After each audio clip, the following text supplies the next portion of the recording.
আসসালামু আলাইকুম। আজকে আমি দেখাবো বিয়ে বাড়ির স্টাইলে চিকেন রোস্ট রান্না। এটা আমার শাশুড়ি মায়ের হাতে তৈরি করা একটা রেসিপি আমি আপনাদের সাথে শেয়ার করছি। এখানে আমি রোস্টের জন্য সোনালী মুরগি নিয়েছি এবং এতে দিয়ে দেবো সামান্য লবণ এবং একটু জর্দার রং।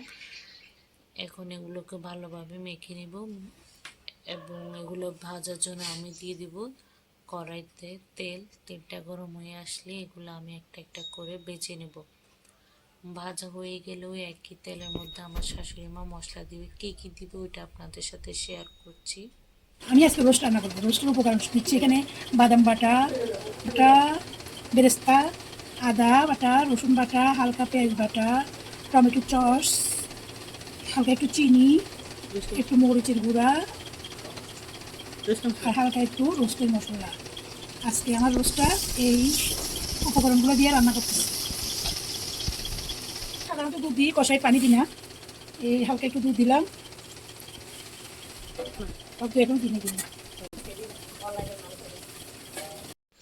কি দিয়েছে আপনারা তো শুনতেই পারলেন। এরপর একটু টেস্টি সল্ট দিয়ে মশলাটাকে ভালোভাবে কষিয়ে নিয়ে এতে ফিশগুলো দিয়ে দিবে। ফিশগুলো দিয়ে মুরগির পিসগুলো দিয়ে এটাকে আরও ভালোভাবে কিছুক্ষণ কষিয়ে নেবে। কষানো হয়ে গেলে এতে দিয়ে দিবে আর একটু দুধ।